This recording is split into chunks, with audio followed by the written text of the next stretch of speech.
Welcome back, everyone. My name is Kenny Cormandy, and I have the YouTube channel My Airgun Reviews. It has been over 6 months since I've done a gun review, since I broke my right arm by the wrist back in late October, and it was a pretty bad break, and it's been a while healing. But Umarex had noticed that I had not done a review for a while, and they contacted me and asked me if I wanted to take one of their guns for a spin. So I told them I had had a lot of requests for information about the Umarex fuel. So about 2 weeks later, this one showed up on my doorstep. I know what a lot of you are thinking, another reviewer in the pocket of the manufacturer, but I promise you this review will be as unbiased as every other one I've done. This gun is a Magnum Springer, 1,000 feet per second with alloy pellets. They rated at 800 feet with lead pellets. The gun weighs 9.5 pounds, 45 inches long, 18 3/4 inch rifle steel barrel. It has the 5-chamber silencer noise dampener on the end of the barrel, so the gun is nice and quiet. It has a steel barrel, blued steel barrel, and compression tube, the receiver, with a Picatinny style scope mount. The stock is composite material. It's very solid and hefty. Looks like it would be very light, but the stock of the gun has enough weight where the gun has a real good balance and it's easy to shoot. As you can see, the fiber optic filament is missing on the front sight. I've always been critical of unprotected fiber optic sights, and I think I've come up with a decent way to cure that for the manufacturer. We'll get into that later. And I've also been very critical of Umarex about their quick tips tag on all the other previous rifles.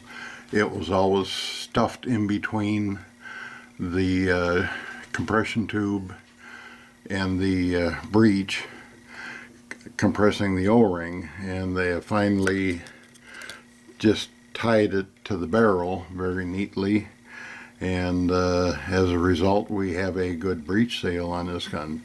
Thank you for doing that, Umarex. The rear sight is fully adjustable for elevation and windage, and this gun comes with a upgraded scope from the Ruger Yukon that I'd reviewed. This is a 3-9 by 32 adjustable objective scope with duplex reticle, but there's no mil dots. The scope works very well, both close in at 12 yards and out to infinity. And as you can see, it comes on their clamp-on Picatinny adapter, and the stock is very nice. It's kind of a tactical weapon style. It has the same trigger as the Umarex Octane and the Ruger Yukon. With their, both guns use the reaxis gas piston, as this one does, and the stock looks kind of like a skeleton stock, but it's got a lot of weight to it, and it's got a very good balance. I thought the cheek piece was a little bit low, but when I got it up on the shooting stand, it was right where it needs to be. It's very comfortable for both left and right-handed shooters. Okay, now getting back to the fiber optic sights that are unprotected, as you can see, there is absolutely nothing to protect it. The filaments are fragile, and if they're hit, they break and they just slide right out. And I know it's probably cost prohibitive to put a globe on a plastic muzzle brake or silencer like this one. But actually a slight design change would probably cost them pennies, pretty much just the cost of a little bit of extra material. If they would just fill in right here with a rib just a little bit wider than what the filament is for the fiber optic sight, and with a groove channel at the top so the filament would just kind of cradle in that, say the bottom 25% of it, that would give it some reinforcement if it's bumped from the side, and definitely a lot of reinforcement if hit from the top. And you would have a break resistant fiber optic sight if they just did that. So Umarex, if you're watching, or any other gun manufacturer, take a look at this idea. Okay, now this gun is supposed to have the same power plant and trigger as the Ruger Yukon, which I did review in 177 caliber, and both of them are rated at 30 pounds of cocking effort. The Ruger Yukon did have about 30 pounds of cocking effort. This gun cocks a lot stiffer. It's rated at 30 pounds cocking effort, but I measured it several times at 36.5 pounds. And when I measured it on the scale, the pressure is right here at the end of the silencer. And they say you're not supposed to grab it on the silencer, you're supposed to grab the barrel behind it. And that's going to add even more effort to the cocking effort. I don't know if this gun is an aberration or if it's the norm, but this one does cock a lot stiffer than the Yukon did. The Yukon generated 15 to 17 foot-pounds muzzle energy. This one gives us 16 to 18 foot-pounds of muzzle energy. Our most accurate pellet did develop 18 pounds of muzzle energy. And as far as the triggers go, it is the same trigger. You know, forward is unsafe. Press back towards the trigger to fire.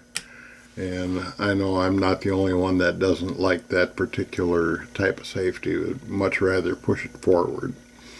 But all three triggers on all three Umarex Reaxis gas piston rifles, all three triggers were much different.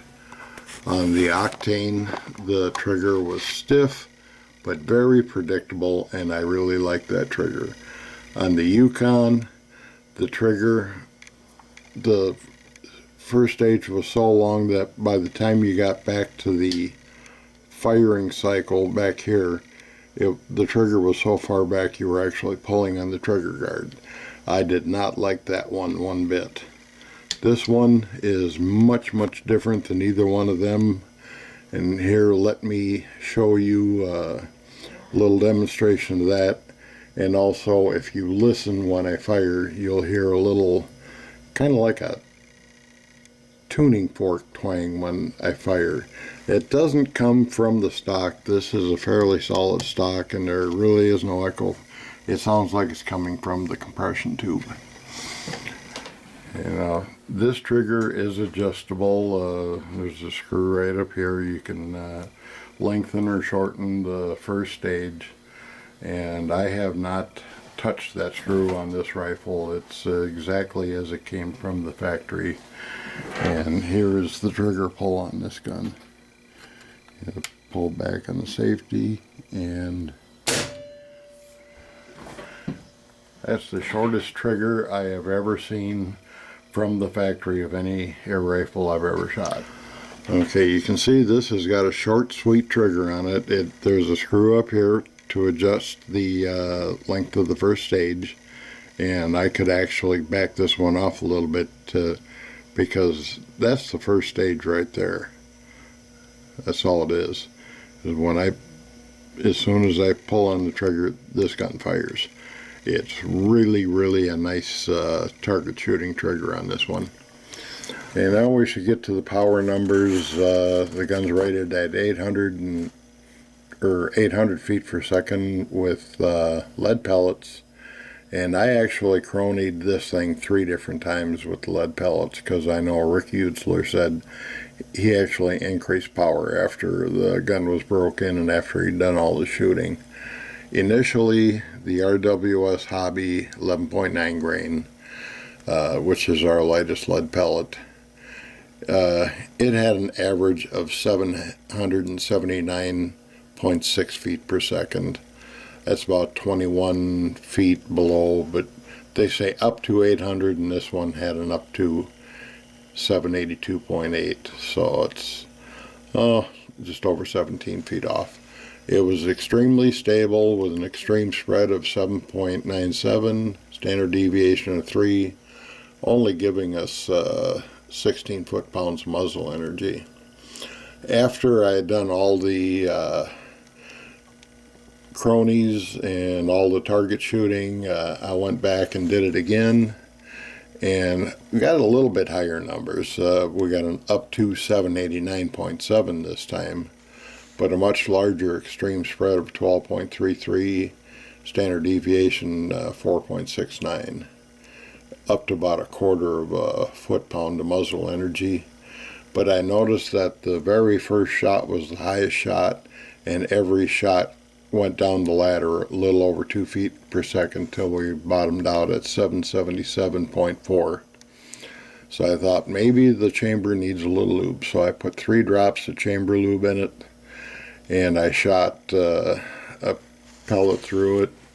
Then I shot a cleaning pellet through it, and then I ran 20 pellets through it, and then ran the cleaning pellet through it again. And this pellet has been through twice, and it did not get very dirty, so that was not a very dirty barrel. And after I'd done that, I got a high of 794.1 feet per second, very close to the factory claim. Just a slightly higher extreme spread of 13.22, and we were up to about 16.4 foot-pounds of muzzle energy. And I know that the oil was cleaned out because every shot was up, down, up, down, up, down. There was no two alike, and there was no decline. So it was pretty consistent in there. So the rest of the pellets, the RWS Superdome, even though it wasn't very consistent, at 28.77 foot extreme spread and a standard deviation of 10.9, that pellet actually shot pretty accurate. The Meisterkugelns from RWS, the 14 grain, they were a lot more consistent. Average of 754.7, 10.86 extreme spread, standard deviation 5.09, and they were consistently in the upper 17 foot-pounds of muzzle energy area. The H&N Barracuda Match and the H&N Barracuda Hunter Extreme were 2 of our most accurate pellets, next to the Meisterkugel. And the Barracuda Match 21.14 grain, average 603.7 feet per second with a 12.18 foot extreme spread. The Barracuda Hunter Extreme had a average of 650.3 feet per second, 13.37 foot extreme spread, and that one gave us 18 foot-pounds of muzzle energy. So that was our most powerful, accurate pellet.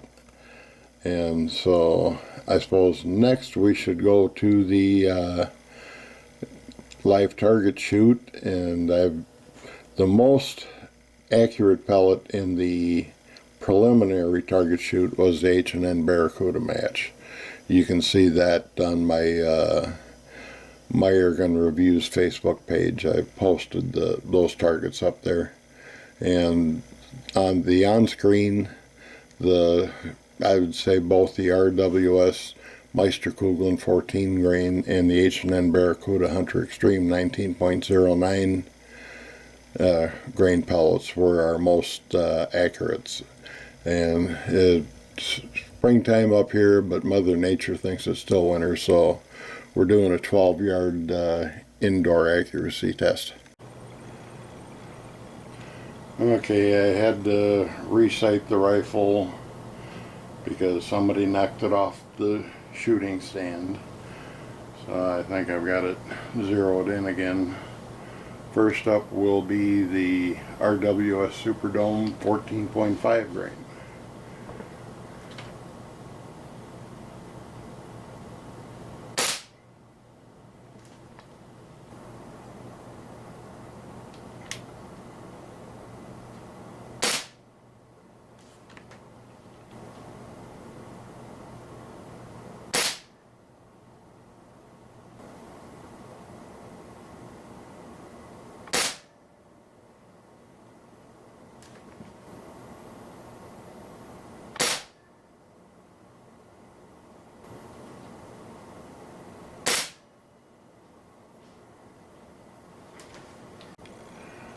Okay, next up we're going to shoot the RWS 14 grain Meisterkugeln wad cutters.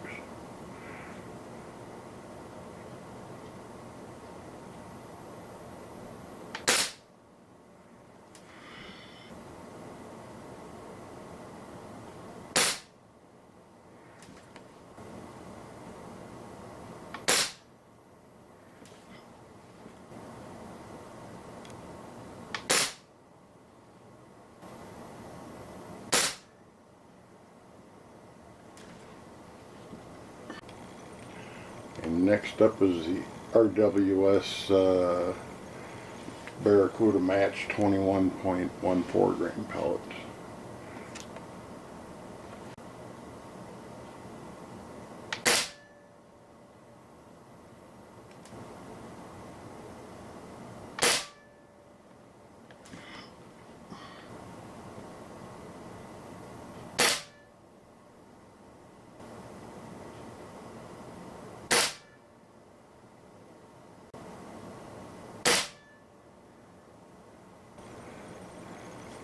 And for our last pellet, it's going to be the Barracuda Hunter Extreme 19.09 grain pellet.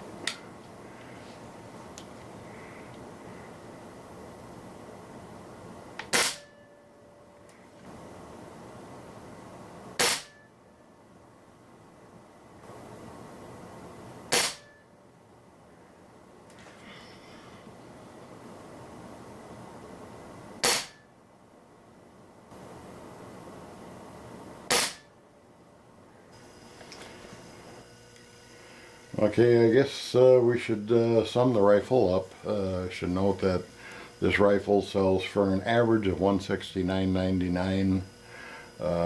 I've seen it as cheap as $159 something and as high as $179, but average price is going to be about $169.99. And pay attention to which scope you're going to get. Some of them just show a non-adjustable objective and some have the adjustable objective like this one. Complaints about the gun: the unprotected fiber optic sights and Umarex. I've showed you what you can do to stop that. These filaments are replaceable. There's no damage to the post. It's just if anything hits in here, those things break very easily. And I've checked around, and probably the easiest option is a filament replacement kit sold by Archer Air Guns. It's guaranteed to fit the Ruger rifles and the Umarex rifles, and it's $9.99 plus the mailing charge, and you get 9 replacements. So you're probably set for life if you've only got one gun. If you got multiple guns, you can change colors if you like. The scope mount is very sturdy now. It holds the scope very good. Through over 200 shots, the scope held zero very well. And the trigger on this one, this is the most fun trigger I've had of any factory air gun yet. So that was really a pleasure. I still don't like the safety being pulled back, but this one gets up and out of the way a little bit better than the one on the Yukon did. That one I kept bumping forward. So I will add that your Allen wrench or hex wrench that mounts your scope does tighten your stock mounting bolts. You will want to check them. They were pretty tight when I got it, you know, like a eighth of a turn to snug them up a little bit. And after a little over 200 shots, this one took not quite a quarter turn to tighten it back up all the way. It had loosened up some, but any break barrel rifle, you're going to want to check those every once in a while and make sure they stay tight. The gun shoots pretty consistently and very, very accurately. There's like 4 different pellets. The Ruger, or not Ruger, but the RWS Superdome shot very well. The RWS Meisterkugeln very well. H&N Barracuda Match shot very good. And the H&N Barracuda Hunter Extreme, all of them were very accurate. And it's nice to have a gun that you've got a number of pellets you can fall back on for target shooting. And for hunting, you know, a lot of air guns, there's only one pellet that's accurate with. And so it's really nice to have a gun that shoots a number of pellets accurately. For the price point, it's a very, very good rifle. You get your 5-chamber silence air, you get your bipod, and it's just kind of spring-loaded, pull out, and it kind of locks in place right there. Just pull out and swing it back down, and you've got a good shooting bipod. It's not very good for just displaying the rifle because it's very narrow and the gun will tip over very easily. You know, you just like that and boom, it's over. It's not a wide stance like a normal bipod, so be careful when the gun is sitting like this. It will knock over, and that's where I completely lost the fiber optic filament.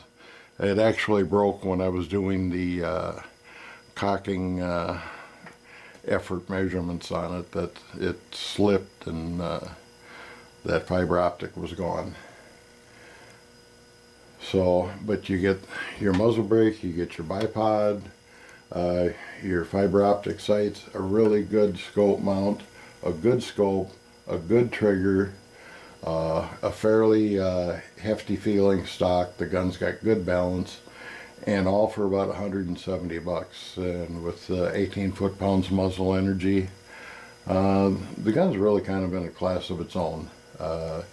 It's a lot cheaper than the Yukon was, and anything else that's going to come with a good adjustable objective scope, you're going to pay $200 or more for something like that.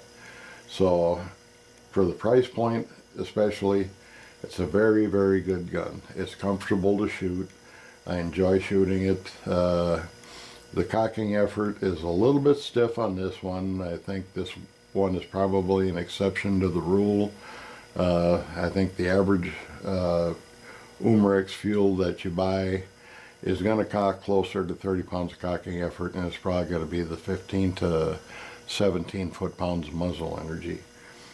But this one gets up over 18 foot-pounds muzzle energy, and it's a little bit harder to cock, but it's not a deal breaker on this gun. I like it, and I would recommend this gun as a buy.